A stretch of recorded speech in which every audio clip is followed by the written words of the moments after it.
Benvinguts al Friki Online càpsula número 199. Ens anem a Panini i ens anem a dues novetats de grapa. Sabem que seguim aquestes dues sèries, l'Acadèmia Estranyo i la Patrulla X.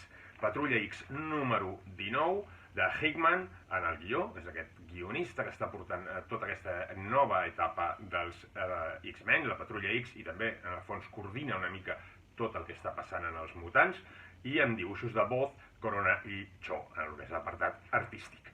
La història és com un spin-off. Encara no estem amb aquest resultat que volem saber de qui seran els nous X-Men després d'aquestes eleccions que s'estan muntant i que s'han muntat.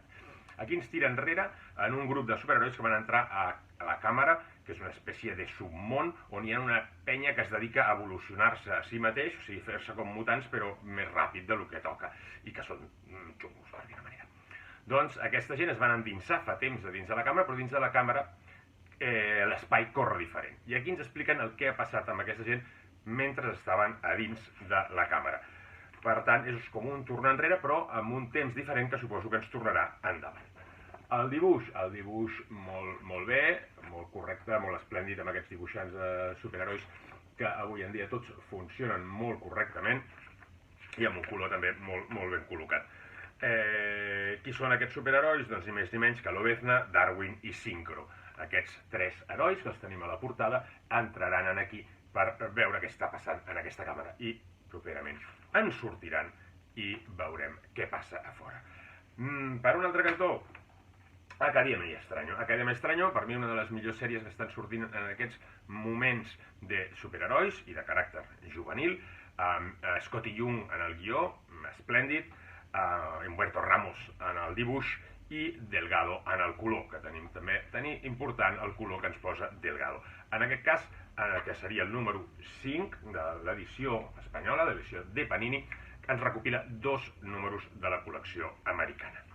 El primer, Emily, la protagonista, per dir-ho d'una manera, potser el personatge més principal d'aquesta acadèmia de mags, després de salvar com si fos un ventafocs però a l'inversa, després de donar-li un petó al fill de Dormammu, que havia mort, i el ressuscita amb aquest petó.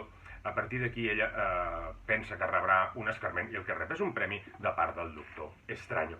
I també hi ha el Dormammu, després d'haver mort i haver tornat a la vida, tenim un moment que fa una mica de psicoanàlisis. També trobarem els Guardianes de la Galàxia i una aventura molt divertida. El dibuix, com sempre, esplèndid, de Ramos, i molt bé també a l'apartat de color de Delgado. Aquest dibuix que té un toc Amèrica Manga, que en deien en el seu moment, que té aquest toc pseudo-humorístic, va molt bé per aquesta sèrie juvenil realment divertida. La segona part d'aquesta segona història, encara aquesta potser era com de tancament del que havia passat fins ara, i la segona part ja és molt divertida perquè és una història bisagra on els fan portes obertes pels pares a l'escola, a l'acadèmia de mags, i veiem tots els pares que van a fer una visita a l'escola i a més els hi han muntat tota una sèrie de jocs i gincames que trobarem molt divertides. Mentrestant hi ha un parell dels personatges, entre ells Dormammu, que els pares evidentment no els han vingut a veure, i es munten la seva història paral·lela. Seguim amb aquesta història realment recomanable per tots els públics d'Acadèmia Estranyo, amb aquest equip creatiu que de moment no varia i que mantenen la línia molt alta. Salut i a llegir còmics.